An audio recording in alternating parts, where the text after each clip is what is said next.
episode of My Two Cents on African Entertainment Television. And of course, you know, as we did on this show, we talk about every issue, social, political, economic, starting from the home to the schools to entertainment. I mean, you know how they say charity begins at home. And what is charity if you cannot choke our mouth in the matter?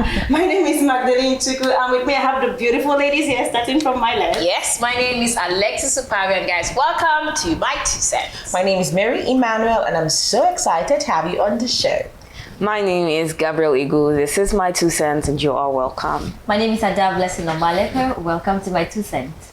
Okay, so we're going to start off a very important conversation, one that needs to be had, you know, and it has to do with bullying. And it's coming up at this point because of some of the incidences that have happened recently. Now, bullying has been a norm in secondary schools for a long time now, especially boarding schools where senior students are known to be picking on junior students. And in Nigeria, there have been many recent cases of bullying, many of which have had damaging and irreparable consequences on the victims. Now, we know that there was a very recent tragic death of a JSS2 student of Darwin College at Lekki, Lagos State, and his name was Sylvester Oromoni Jr. He allegedly was tortured by some senior students because there were stories of him not wanting to join a cult. But this basically, you know, has rekindled conversations around the issue of bullying, especially because this time around, this act of bullying actually led to the loss of a life. So, I mean, this is a very, very serious issue. Do we really think that bullying can be stopped in secondary schools? And if yes, whose responsibility is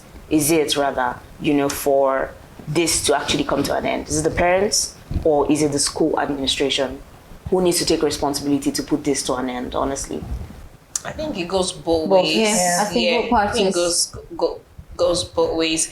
And one thing about bullying is somebody has to speak up first before we know that, okay, yes, you're being bullied. Exactly. So if your child is speaking up as a parent, are you listening? Because some parents are like very, very busy. Some people don't even get bullied in school. Some people get bullied even in their houses, by the what's it called? By the house help, their uncles and stuff. Molested, You get so attention should be paid. As a parent, is your child telling what's your child telling you? Can your child speak up to tell you stuff? Can you listen? Can you understand? And as school authorities, when this thing come to you, I think something should be placed or put in order, or like there should be punishments if this thing happens, so that this person will not take this line of action. So for me, I think it's you speak up first. It's a line of action. You speak up. Your parents should listen, and then it now depends on the school authority to final or whosoever or what point that bullying is happening to finalize it. So this is why I think even the case where the child does not get to speak up, I think parents need to be more sensitive to observe their child kids, and know when the child is becoming withdrawn, when the child is, beginning to exhibit certain behaviors that normally, usually they do not exhibit. Because this case of this Darwin College kid, I was actually crying for days because it could have been averted in so many ways. I mean, this boy came home the previous day and tells the mom, please, can you tell dad to change school for me? I do not want to go to this school anymore. And she didn't ask why? She did not. She said, why? The boy said, forget about it. And she actually did forget about it. I feel the parents were not only too lenient, they somehow contributed to the death of their own son. Okay, I think that would be envy. I think that would be that's a very thing to say. A lot of parents are negligent. I know. That is both the parents of the bullied and the parents of the bullies. Because your child is a bully. You are seeing how this child is relating with other children, both at home and in the neighborhood, and you will not call your child to order. You're just letting them do whatever they want because as far as they are not the one. That is also being negligent. And then you're releasing these children into the society to go and stay with children of other people who are not taught to live like that. I just feel, like I said earlier, charity should begin at home. The school is secondary. And most of these schools, they actually fear to discipline these children, especially children that come from wealthy homes. Exactly. They don't want to lose the client. And this trend that's happening these days where they'll say, because let me even start from this angle, biblically. The Bible says, spare the rod and spoil the child. Now, these days, you see parents and even schools say, it's not good to touch the child. My child is this. Oh, no, don't do this. Don't flog my child. Don't do that. Don't do this. I'm not saying, okay, there's another form of flogging that's an abuse, yes? Don't do that. For them, discipline is key. Most schools, especially all these so-called big men schools, how they call it in Nigeria, there's no form of discipline. There is none. They tell you to face the... What is naughty? What's the meaning of naughty corner, for God's sake? Yeah, how is that supposed to correct anything? And apart from that, there is no enough room for, let me say, communication. Like if they set up programs that allow easy communication for students and even for at home. Like there's how you allow your children talk to you as friends. Yes. So parents are too busy these days going helter-skelter. I don't know what they're looking for. They don't even listen to, like you said, rightly said, they don't listen to their children. And then in schools, there are no clubs. I know then we used to have clubs in my school. Nothing engaging. Yeah, but nothing. These days, what you have now is either you are doing choreography or you are dancing. The security guy was testifying that these children would gather themselves, keep money and go and rent apartments and party. Children in secondary school. I don't understand. Is it a university or what? Yes, school. School management. And you're wondering.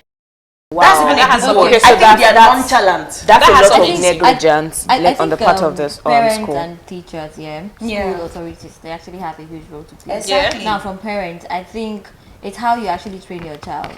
That the child is going to go out there and display. Exactly. So some parents, they don't even instill love and discipline in their kids.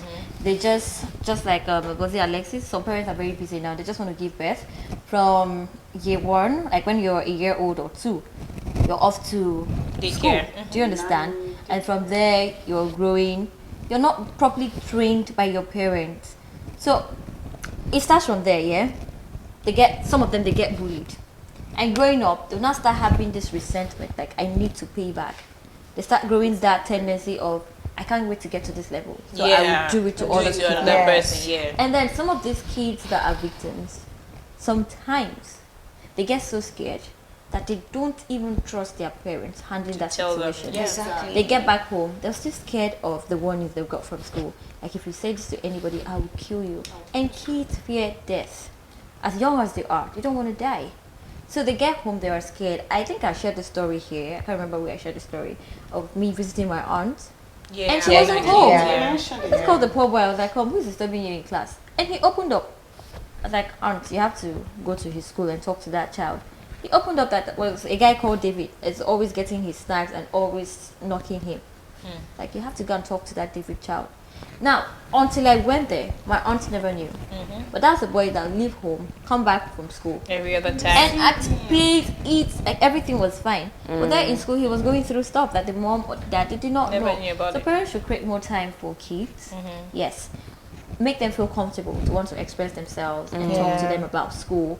And the ones that we have at home, please, let's just teach our children respect and love.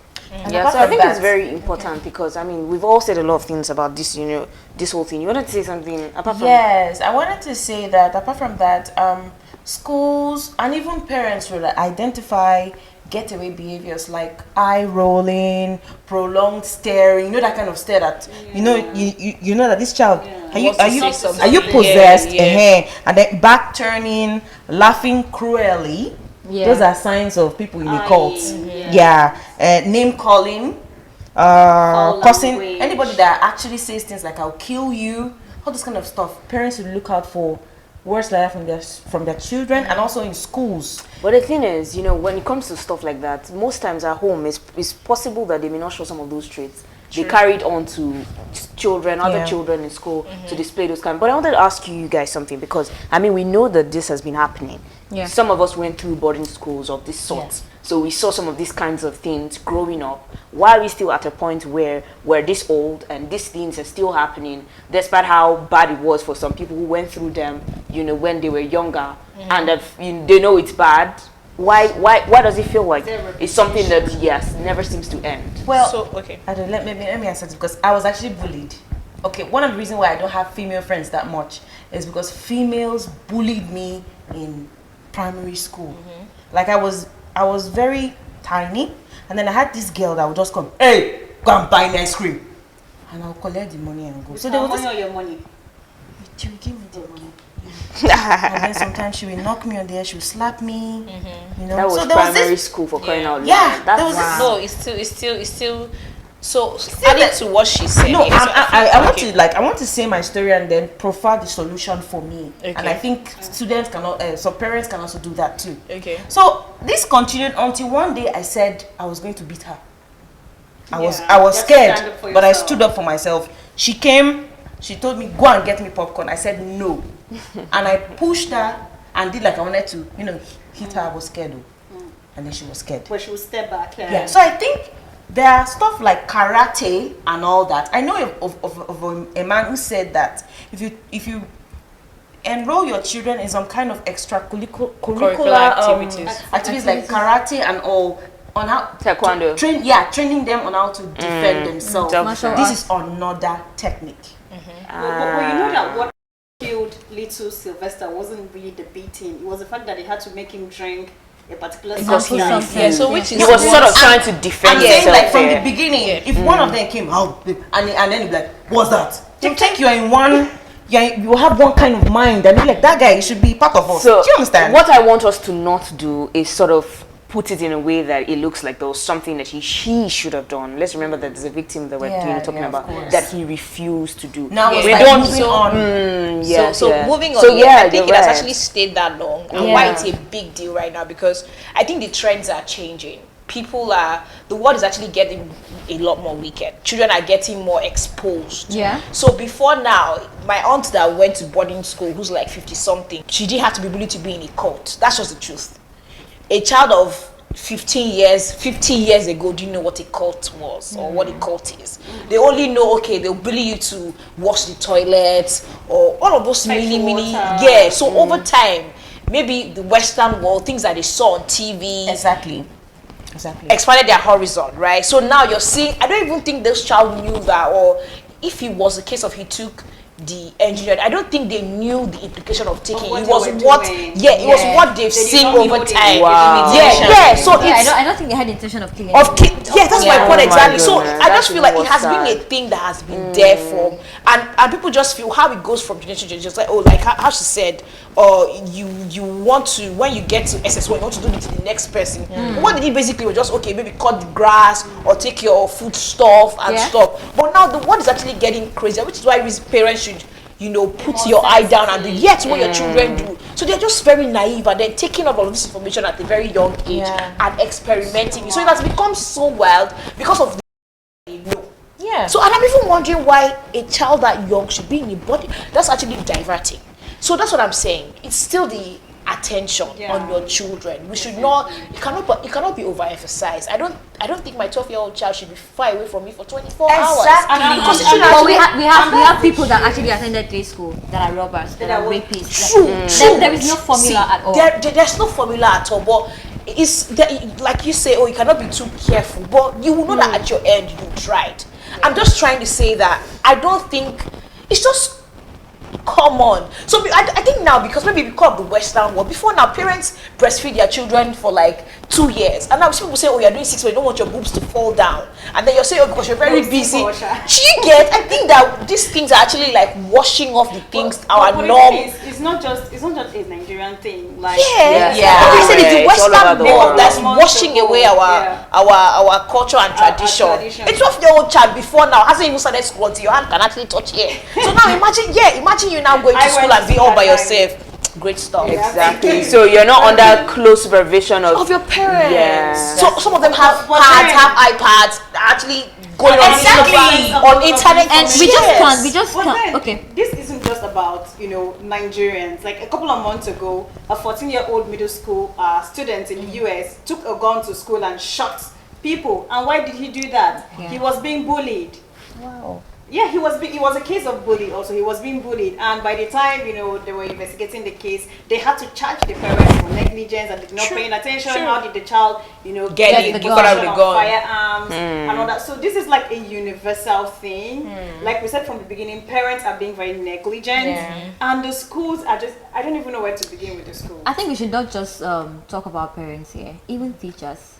I mean, it saddens my heart that nowadays people just take up teaching profession just because they don't have jobs. Same way people just give birth because they are exactly. It's time. Gone are the days when teachers were actually passionate about their job. Yes. We're trained for that. These days, I mean, look at people coming out to actually come first. Students that were in that hostel with the late Sylvester. They said first they went to the house master or hostel master. Master. That he just ignored them.